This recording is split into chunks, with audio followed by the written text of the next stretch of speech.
It is the 2021 Ball State Hall of Fame, and we sit down with one of the greats in the history of Ball State women's track and field. Patricia Soman joins us. First off, welcome back to Muncie. Thank you. Great to be back. It's been a while. What's it like to be here under these circumstances?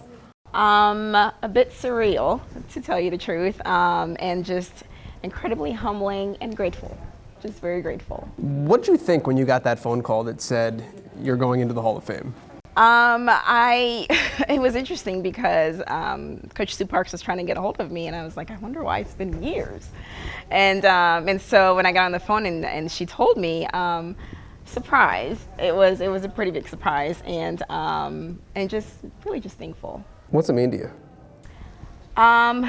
Given how I got on the team and kind of given my backstory, which I won't go into, it really means the world because it was overcoming quite a few obstacles in order to actually get on the team, stay on the team, and then eventually achieve the level of success that I did. You can't give me a thread to not pull on though. So tell me a little bit about your journey of how you got here and why it makes this so much sweeter. Yeah, well, I actually came to Ball State all the way from Northern Virginia through an academic scholarship, and unexpectedly ended up meeting Coach Kelly Lyken, who sort of asked me about my background with running high school track and field, which I only did starting my junior year in high school.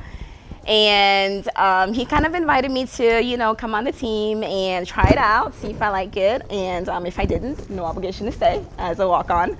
And so I did. And my first 2 years were incredibly difficult. I was always hurt. I've never trained at that level. I've never competed really beyond my local high school meets, never even made it to state. And so the first 2 years was brutal. Many times I wanted to quit, but I had an amazing team, amazing support from the coaches, continued to believe in me, and I got quicker, stronger, faster, and then the results started to come. But it took until the end of my sophomore year. And then things clicked. And then it clicked. You win 12 championships in your time here. So it did. It wasn't easy, but I got there. I meant this somewhat jocularly when I wrote it down in my notes today. I was like, you won 12 titles. Which one's your favorite? But with that backstory, like, is there one that sticks out to you where it's like, I did so much that it really meant a lot that I hit this level in X?